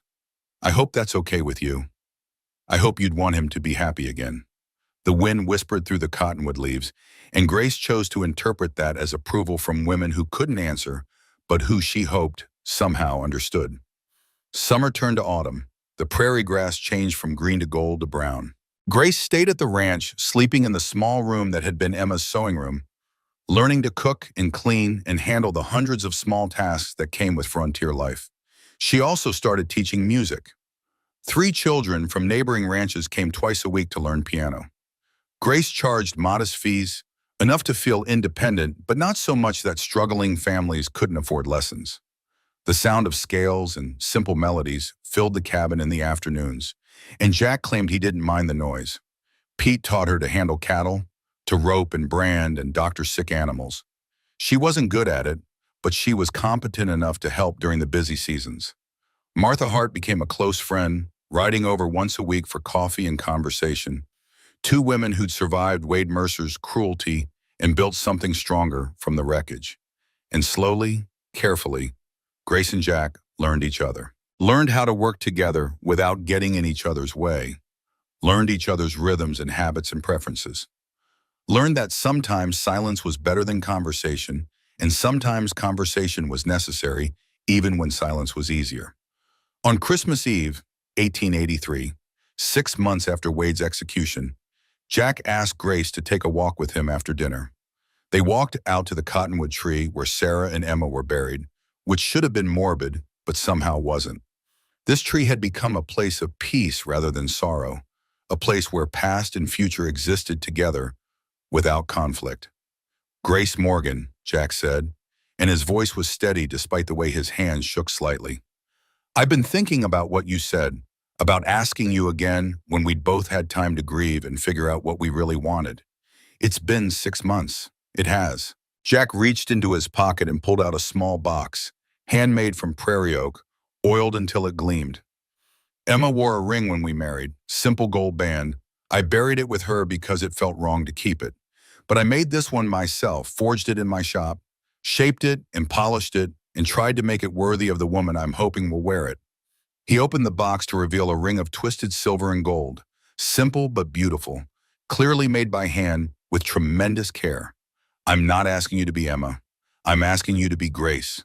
To be yourself, whoever that is, and to build a life with me where you can keep changing and growing and becoming whoever you're meant to be. I'm asking you to be my partner, not my property.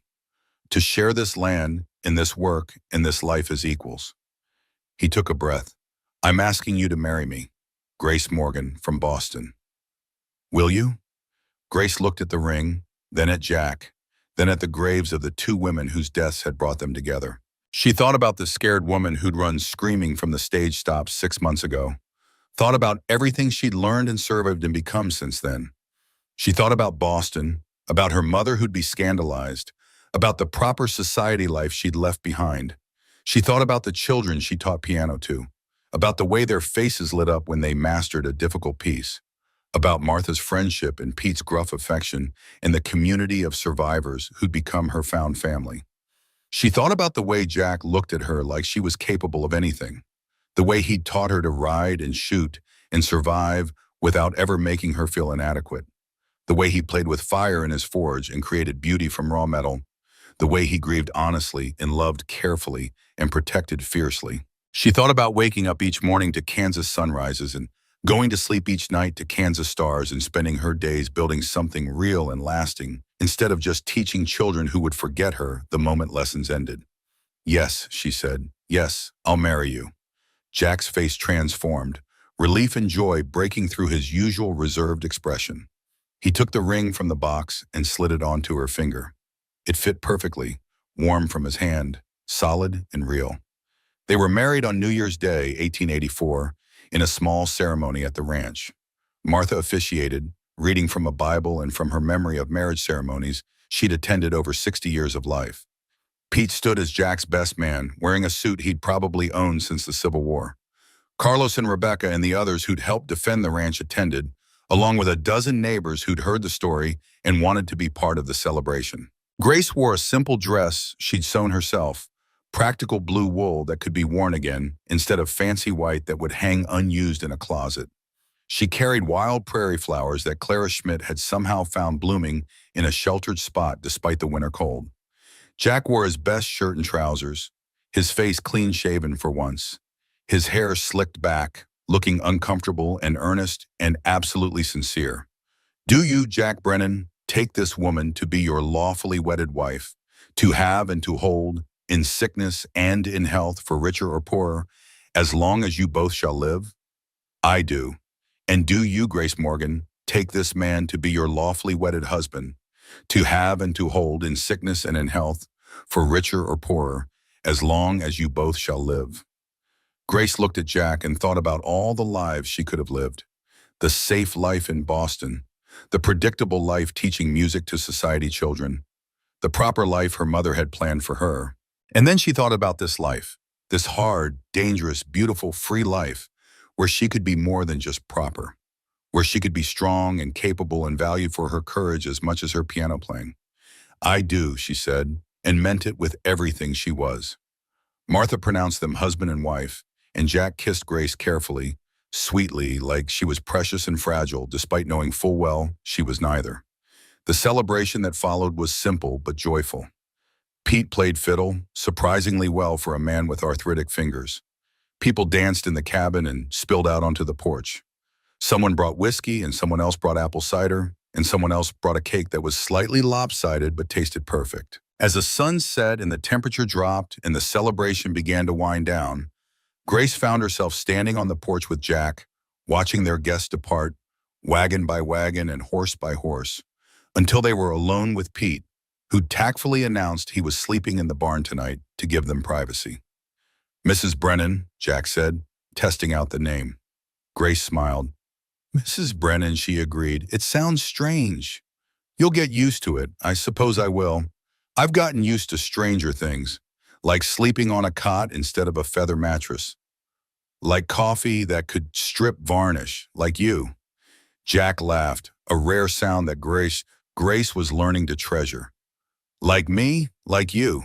Quiet, stubborn, impossibly patient Jack Brennan, who saved my life and taught me to survive, and somehow convinced me that Kansas was home." He pulled her closer and they stood together watching the stars come out over the prairie.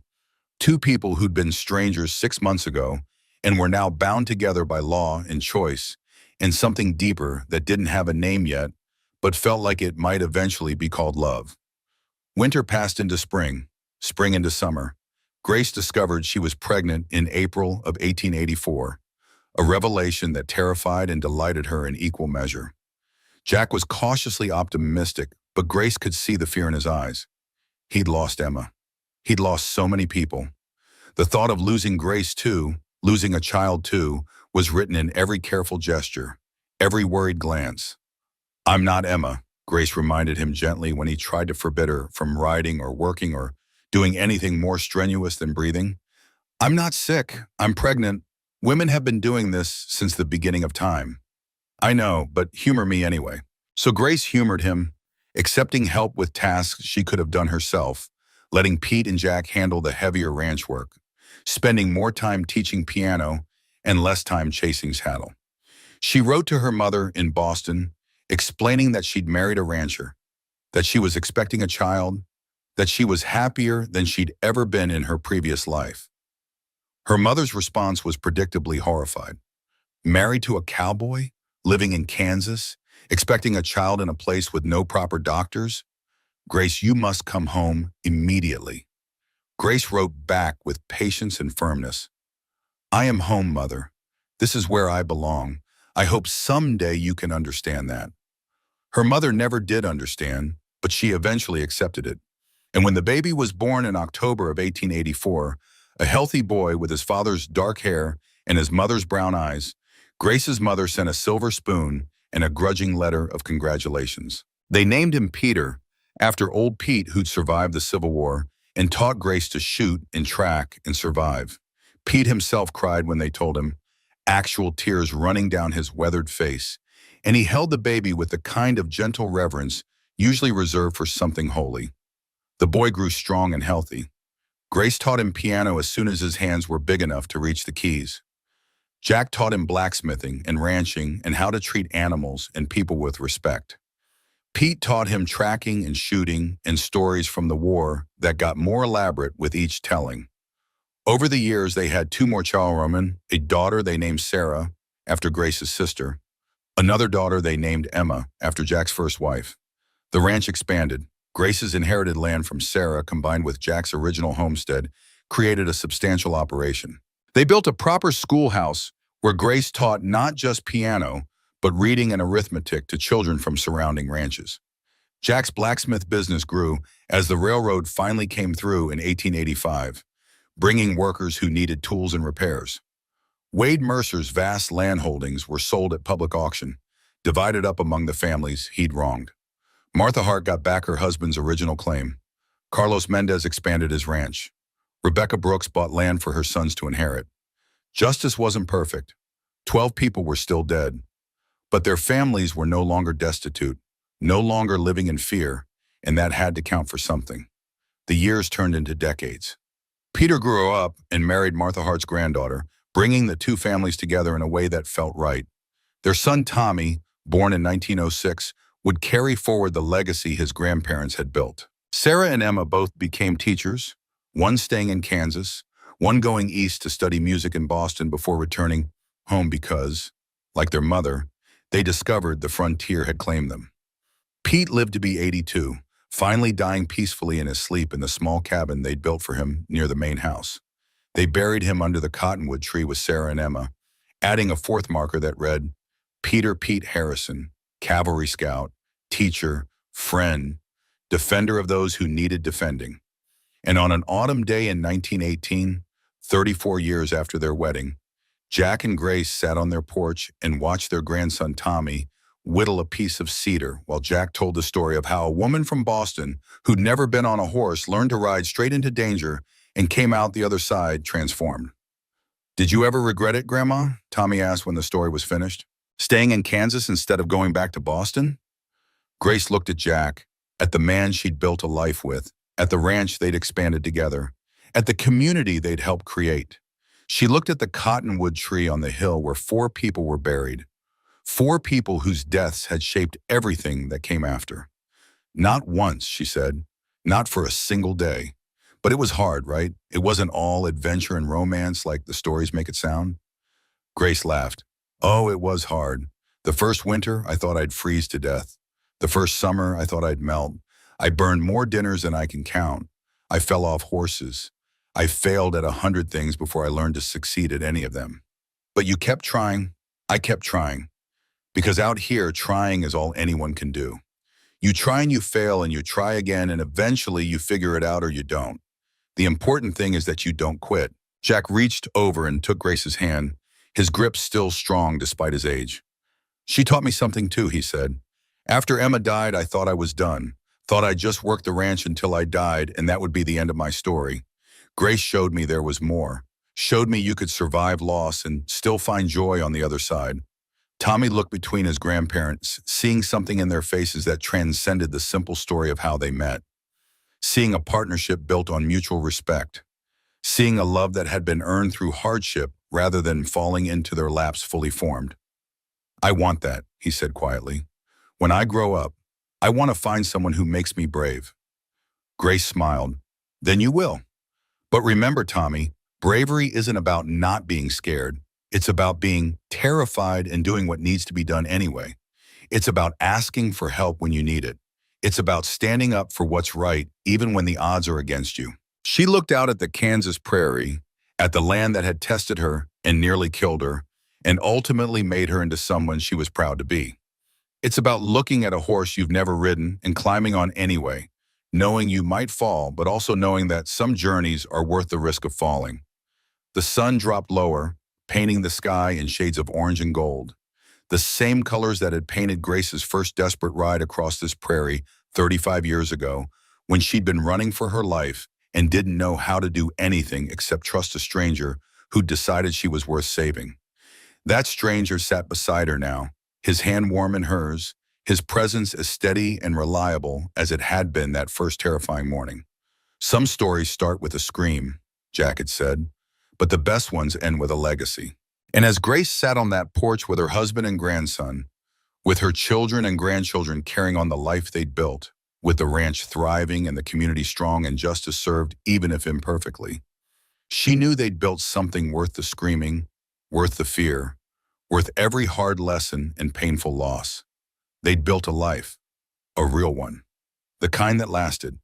And that, Grace thought, as the Kansas sun set one more time over the prairie she'd learned to call home, was worth every terrifying moment of learning to ride. Tommy was quiet for a long moment, the piece of cedar wood forgotten in his hands. He looked at the old Colt .45 Peacemaker hanging on the wall, the same gun his grandfather had carried 35 years ago.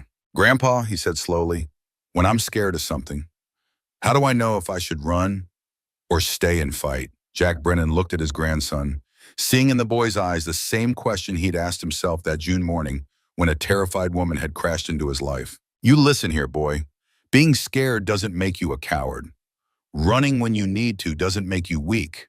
What matters is whether you're running towards something worth protecting or running away from who you're meant to be. He reached over and squeezed Grace's hand, weathered fingers intertwining with hers. Your grandmother taught me that. She could have run back to Boston, could have pretended none of it happened. Instead, she ran toward the fight, asked for help when she needed it, became someone new instead of staying someone safe. Grace smiled, her eyes soft with memory. And your grandfather, she added quietly, heard someone screaming and decided she was worth saving. Tommy looked between his grandparents, understanding something deeper than the adventure story he'd heard. He picked up his whittling again, but his hands moved with more confidence now, shaping the cedar with purpose. The sun dropped below the horizon. The Kansas prairie turned from gold to purple to deep blue twilight. On the porch of a ranch house that had weathered 35 years of storms and joy and loss and love, 3 generations sat together in comfortable silence, bound by a story that started with a scream and ended with a legacy that would outlast them all. Some stories start with a scream, Jack had said at the beginning. But the best ones, Grace thought as she watched her grandson whittle in the fading light, end with someone brave enough to answer it.